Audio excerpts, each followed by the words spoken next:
What happened to the Marvel Cinematic Universe? I mean, this wasn't just another movie franchise, it was a full-blown cultural phenomenon. For 11 straight years, it felt like every single movie was a home run, all leading up to Avengers Endgame, one of the biggest films of all time. It was a victory lap. But in the years since, well, the whole narrative is soured. Alright, so here's our game plan for breaking this all down. First up, we're going to look back at Marvel's golden age to really get a sense of the mountain they climbed. Then we'll dig into the evidence that's presented for a universe in a pretty sharp decline. From there, we'll see how Marvel is now supposedly admitting its own failure and launching a massive rescue mission. You know, to really understand the fall, you first have to appreciate just how high they climbed. The analysis we're breaking down kicks things off by establishing what it calls Marvel's Golden Age, a period of such sustained, unstoppable success that it literally rewrote the rules for Hollywood blockbusters. Okay, so this timeline, it lays out with one single massive achievement, the Infinity Saga. I mean, just think about the sheer ambition here. This wasn't just a bunch of sequels, it was an 11-year, 23-film interconnected story. It all started with a huge gamble on a character most people had never heard of in 2008's Iron Man, and it grew into this sprawling epic that wrapped up with Avengers Endgame. No studio had ever even tried something on this scale before, let alone pull it off this successfully. They built a universe that had the entire world holding its breath, just waiting for the next chapter. And honestly, the results just speak for themselves. Over $33 billion in box office revenue. But you know, this number is way more than just money. It's a symbol of almost complete cultural dominance. For more than a decade, Marvel movies weren't just something you went to see. They were global events. They drove the conversation, they created countless memes, and they really became a shared language for a whole generation of movie fans. This is the peak. Okay, so they hit this absolute summit with Endgame. But after that, the story of the MCU takes a really dramatic turn. That era of unstoppable success just gives way to something else entirely. This comparison really gets to the core of the whole argument. You've got the Golden Age, just unstoppable momentum, hit after hit, and a constantly growing audience. You have the post-Endgame era, just too many movies and shows to keep up with. It points to diminishing returns at the box office and, most importantly, what it calls the assassination of beloved characters.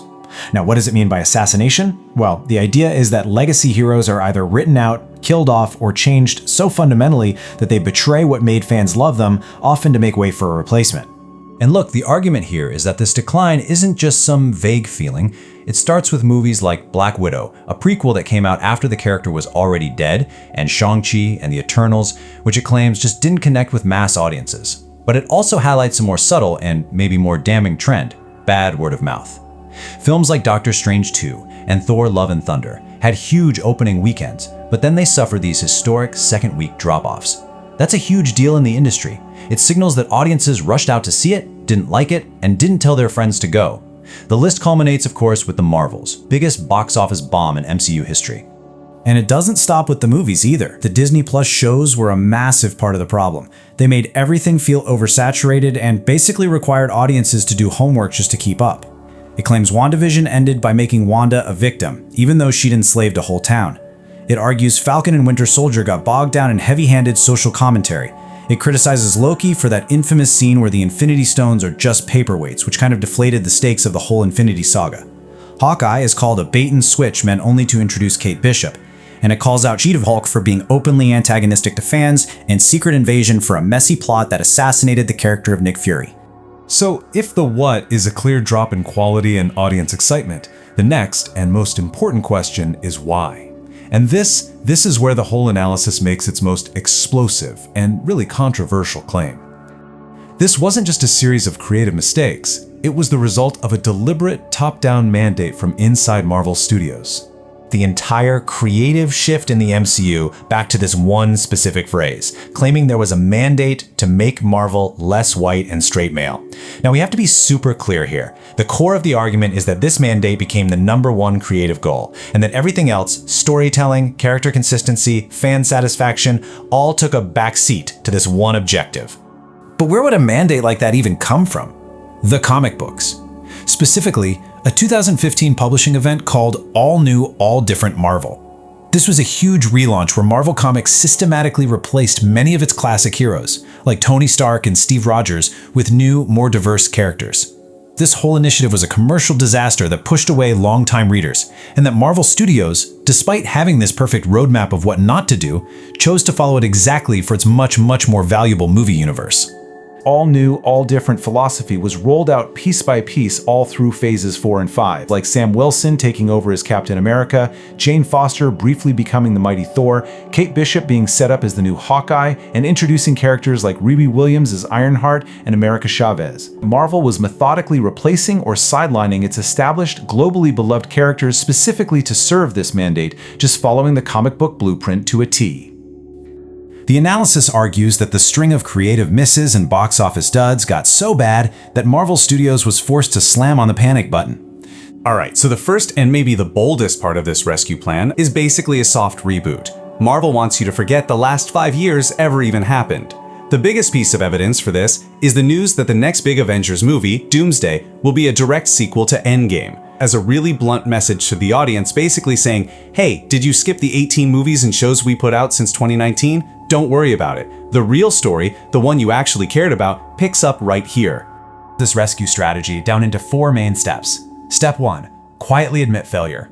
You don't do this with a big press release, you do it with actions, like the huge layoffs at Marvel and public comments from Disney CEO Bob Iger about shifting to quality over quantity. Step 2, generate massive hype.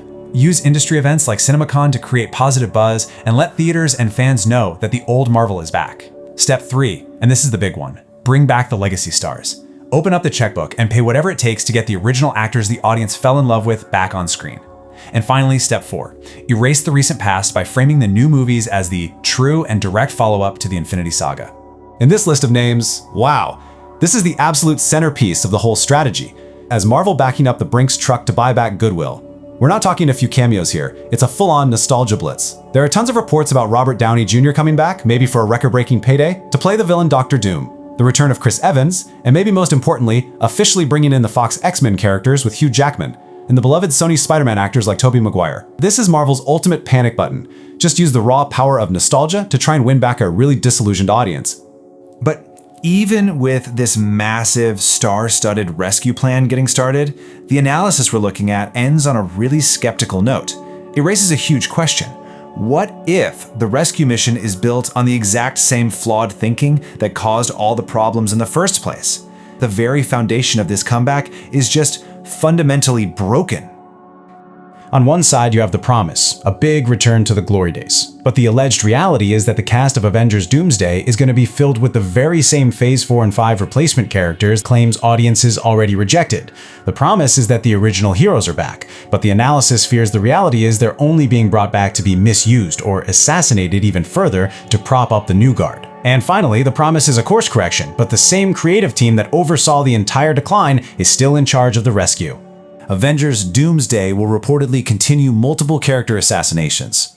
The fear here isn't just that the new movie will be bad, but that it will actively continue this trend of damaging the legacy characters that are supposed to be its main draw.